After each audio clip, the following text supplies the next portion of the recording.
In part 2 of this one-part series, I tore apart the first part of Dennis Prager's allegedly two-part essay titled, "Why Are So Many Young Americans Irreligious? The Secular Brainwash is the First Reason." If you haven't seen it, you didn't miss much. I've been doing this since 2007, so at this point, I'm just phoning it in. Kidding! Check it out. I'll put the link up here or up there or down somewhere. I don't know. The middle of Prager's essay is a brief rant about the secular genocides of the 20th century. This is a charge which has been dealt with quite a bit both by myself and others. I would recommend the 17th chapter of Christopher Hitchens' book, God is Not Great, for a more nuanced look at these arguments. But Dennis fails to note that a number of these genocides took place in various Christian or just previously Christian countries throughout Europe, the Holocaust being the most obvious example. He's smart enough not to get into the specifics, though, where such points can be made. Which, of course, brings us to... Wait, the war on Christmas? Is he serious? The war on Christmas? Yeah, the war on Christmas. In American life, the only national holiday with religious meaning is Christmas. And that has not only been largely secularized, but even in its secular form, has increasingly been removed from the national vocabulary.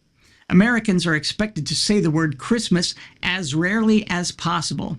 No more Merry Christmas, but Happy Holidays. Companies no longer have Christmas parties, but holiday parties. Schools no longer have Christmas vacations or a Christmas break, but winter vacations or a winter break. Dennis is quite astute on this point.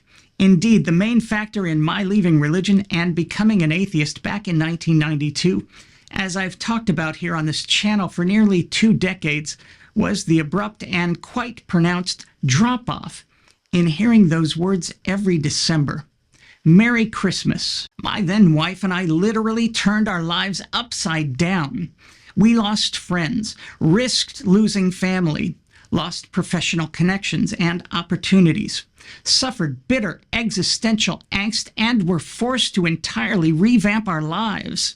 All because people back in the early 90s began to be more inclusive and thoughtful in their holiday greetings. It's outrageous. Anyone who derives his values from the Bible is essentially forbidden from using those values to shape societal norms. You can cite Ibram X. Kendi or white fragility or your heart as the source of your social values. But if you cite a biblical book, you are told that violates the alleged separation of church and state. Separation of church and state. What the hell is he talking about?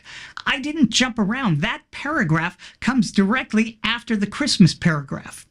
What is the connection between people saying happy holidays and getting one's morality from somewhere other than a book advocating genocide, homophobia, misogyny, human sacrifice, etc.? And what does Ibram X. Kendi and white fragility have to do with young people leaving religion?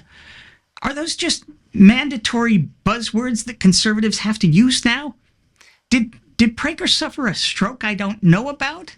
And who thinks private citizens getting their values from their holy book is a violation of the separation of church and state? Has Dennis lost his mind?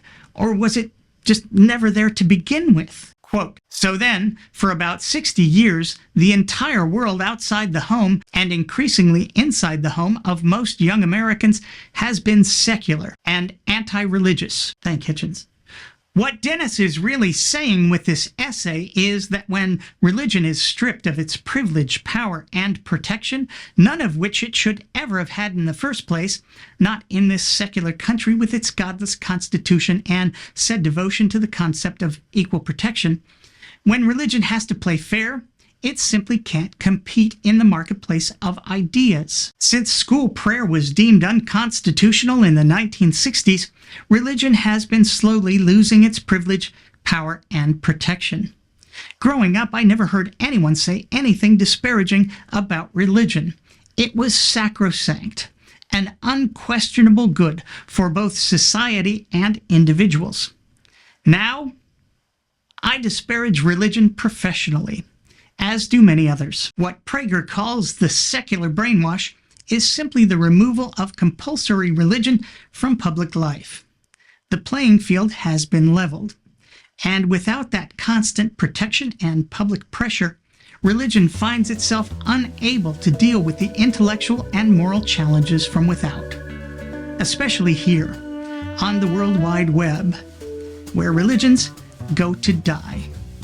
Once again, I'm me. Thanks for watching.